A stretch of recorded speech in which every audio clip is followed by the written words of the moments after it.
ಸ್ನೇಹಿತರೆ, ಅದು 1800ರ ದಶಕ. ಬ್ರಿಟಿಷರು ಭಾರತದಲ್ಲಿ ತಮ್ಮ ಆಧಿಪತ್ಯವನ್ನು ಮುಂದುವರಿಸುವ ಸಮಯ. ಹೋರಾಟಗಾರರನ್ನು ಮಟ್ಟ ಹಾಕಲು ಹೊಸ ಹೊಸ ಆಯುಧಗಳನ್ನು ತಮ್ಮ ಮತ್ತು ಭಾರತೀಯ ಸಿಪಾಯಿಗಳಿಗೆ ನೀಡುತ್ತಿದ್ದರು. ಆದರೆ ಅದೊಂದು ಹೊಸ ಆಯುಧ ಭಾರತೀಯ ಸಿಪಾಯಿಗಳಿಗೆ ನೀಡಿ ಹಿಂದೂ ಮತ್ತು ಮುಸ್ಲಿಂ ಭಾವನೆಗಳಿಗೆ ಧಕ್ಕೆ ತರುವ ಹುನ್ನಾರ ರೂಪಿಸಿದ್ದರು. ಆದರೆ ಅದೊಬ್ಬ ಸಿಪಾಯಿಯ ಹೋರಾಟದಿಂದ ಅವರ ಕಾರ್ಯತಂತ್ರ ಫಲಿಸಲಿಲ್ಲ. ಬದಲಾಗಿ ಯುವಜನರಲ್ಲಿ ಸ್ವಾತಂತ್ರ್ಯ ಹೋರಾಟಕ್ಕೆ ಮುನ್ನಡೆ ಬರೆಯಿತು. ಹೀಗೆ ಬ್ರಿಟಿಷರ ಕುತಂತ್ರವನ್ನು ಬುಡಮೇಲು ಮಾಡಿ ಅಂದು ಪ್ರತಿಯೊಬ್ಬ ಭಾರತೀಯನಲ್ಲೂ ಸ್ವಾತಂತ್ರ್ಯ ಕಿಚ್ಚು ಹೊತ್ತಿಸಿ ಪ್ರಥಮ ಸ್ವಾತಂತ್ರ್ಯಕ್ಕೆ ಮುನ್ನಡೆ ಬರೆದು ಹುತಾತ್ಮನಾದ ಸಿಪಾಯಿ ಮಂಗಲ್ ಪಾಂಡೆ. ಮಂಗಲ್ ಪಾಂಡೆ ಹುಟ್ಟಿದ್ದು ಜುಲೈ 19, 1827ರಲ್ಲಿ ಈಗಿನ ಉತ್ತರ ಪ್ರದೇಶದ ಬಾಲಿಯಾ ಜಿಲ್ಲೆಯ ನಾಗ್ವಾ ಎಂಬ ಹಳ್ಳಿಯಲ್ಲಿ ದಿವಾಕರ್ ಹಾಗೂ ಅಬ್ಬೆರಾಣಿ ಪಾಂಡೆ ದಂಪತಿಯ ಮಗನಾಗಿ ಜನಿಸಿದರು. ಮಂಗಲ್ ಪಾಂಡೆ 1849ರಲ್ಲಿ ಬೆಂಗಾಲ್ ನೇಟಿವ್ ಇನ್ಫಂಟ್ರಿಯನ್ನ 34ನೇ ರೆಜಿಮೆಂಟ್ಗೆ ಸಿಪಾಯಿಯಾಗಿ ಸೇರಿದರು. ಅದು 1857ರ ಮಾರ್ಚ್ ತಿಂಗಳು. ಬ್ರಿಟಿಷ್ ಕಂಪನಿ ಸರ್ಕಾರ ಭಾರತೀಯ ಸಿಪಾಯಿಗಳಿಗೆ ಹೊಸ ಎನ್ಫೀಲ್ಡ್ ರೈಫಲ್ ಅನ್ನು ಪರಿಚಯಿಸಿತ್ತು. ಇದಕ್ಕೆ ಬಳಸುತ್ತಿದ್ದ ಕಡತೂಸುಗಳನ್ನು ಬಾಯಲ್ಲಿ ಕಚ್ಚಿ ಬಳಸಬೇಕಾಗಿತ್ತು. ಈ ಕಡತೂಸುಗಳಿಗೆ ದನದ ಮತ್ತು ಹಂದಿಯ ಕೊಬ್ಬನ್ನು ಸವರಿರುವ ವಿಚಾರ ಇಡೀ ರೆಜಿಮೆಂಟ್ಗೆ ವ್ಯಾಪಕವಾಗಿ ಹರಡಿತು. ಹಿಂದೂಗಳ ಪಾಲಿಗೆ ದನದ ಕೊಂಬು ನಿಷಿದ್ಧ, ಮುಸಲ್ಮಾನರ ಪಾಲಿಗೆ ಹಂದಿಯ ಕೊಬ್ಬು ನಿಷಿದ್ಧ.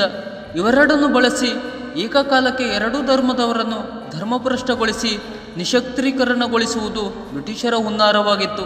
ಈ ಕುತಂತ್ರ ತಿಳಿಯುತ್ತಿದ್ದಂತೆ ಸೈನಿಕರು ಕುಗ್ಗಿ ಹೋದರು.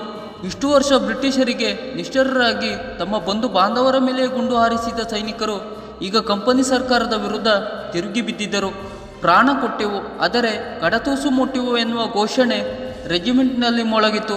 ಭಾರತೀಯ ಸೈನಿಕರೆಲ್ಲ ಚರ್ಚಿಸಿ ಇಡೀ ದೇಶ ಒಂದೇ ಬಾರಿ ಸಿಡಿದೇಳಬೇಕು, ಅಲ್ಲಿಯವರೆಗೂ ತಮಗಾಗುವ ಅವಮಾನ ಸಹಿಸಿಕೊಳ್ಳಬೇಕು ಎಂದು ಅಭಿಪ್ರಾಯಪಟ್ಟರು. ಆದರೆ ಮಂಗಲ್ ಪಾಂಡೆಯ ವಿಚಾರವೇ ಬೇರೆಯಾಗಿತ್ತು. ದೇಶಕ್ಕಾಗಿ ಹುತಾತ್ಮನಾಗುವವನಿಗೆ ಸೋಲು ಗೆಲುವುಗಳ ಚಿಂತೆ ಇರಬಾರದು.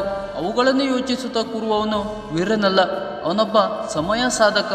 ಹೀಗೆಂದವರೇ ಚರ್ಚೆಯಿಂದ ಹೊರನಡೆದರು.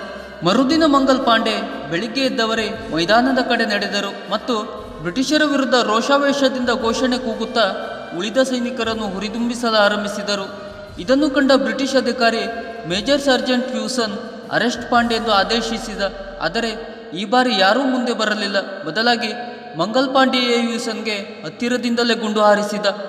ಭಾರತೀಯ ರಕ್ತಕ್ಕಾಗಿ ಹಪಾಪಿಸುತ್ತಿದ್ದ ಆಂಗ್ಲ ಅಧಿಕಾರಿ ಈಗ ಭಾರತೀಯ ಸಿಪಾಯಿಯ ಗುಂಡಿಗೆ ಸಿಕ್ಕಿ ರಕ್ತದ ಮಡುವಿನಲ್ಲಿ ಬಿದ್ದು ಒದ್ದಾಡುತ್ತಿದ್ದ.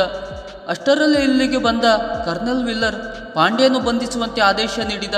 ಆದರೆ ಅಲ್ಲಿದ್ದ ಭಾರತೀಯ ಸೈನಿಕರು ನಾವು ಈತನನ್ನು ಬಂಧಿಸಲಾರೆವೆಂದು ಅಧಿಕಾರಿಯ ಆದೇಶವನ್ನು ಧಿಕ್ಕರಿಸಿದರು.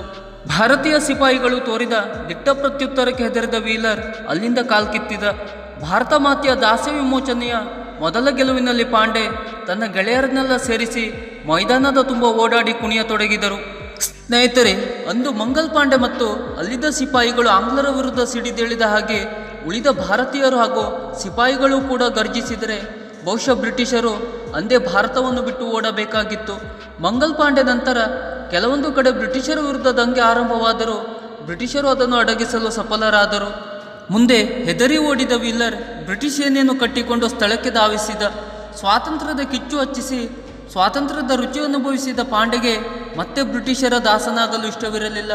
ಬ್ರಿಟಿಷರ ಬಂದಿಯಾಗಿ ಅವರಿಗೆ ದಾಸನಾಗಿ ಇರುವ ಬದಲು ಭಾರತ ಮಾತಿಗೆ ಪ್ರಾಣಾರ್ಪಣೆಗೈಯುವುದೇ ಲೇಸೆಂದು ತನ್ನ ಕೋವಿಯನ್ನು ನೆಲದ ಮೇಲೆ ನಿಲ್ಲಿಸಿ ನಳಿಕೆಯ ತುದಿಗೆ ತನ್ನ ಎದೆಯನ್ನು ಒಡ್ಡಿ ಹೆಬ್ಬೆರಳಿನಿಂದ ಟ್ರಿಗರ್ ಒತ್ತಿದರು.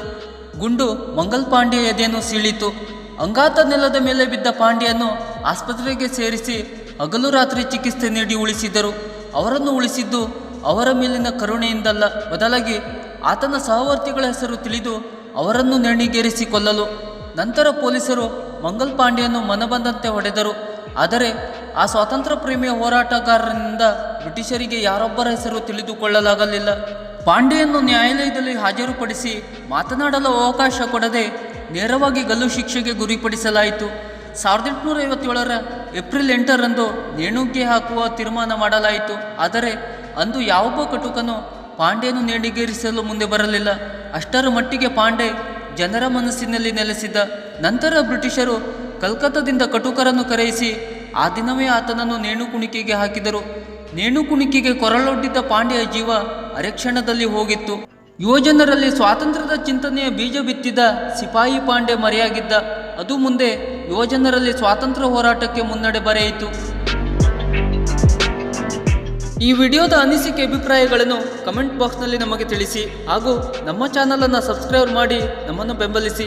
ಮುಂದಿನ ವಿಡಿಯೋದಲ್ಲಿ ಇನ್ನೊಂದು ಇಂಟ್ರೆಸ್ಟಿಂಗ್ ಮಾಹಿತಿ ಜೊತೆ ನಿಮ್ಮ ಮುಂದೆ ಬರುತ್ತೇನೆ. ಅಲ್ಲಿವರೆಗೂ ಜೈ ಹಿಂದ್, ಜೈ ಭುವನೇಶ್ವರಿ. ನಮಸ್ಕಾರ.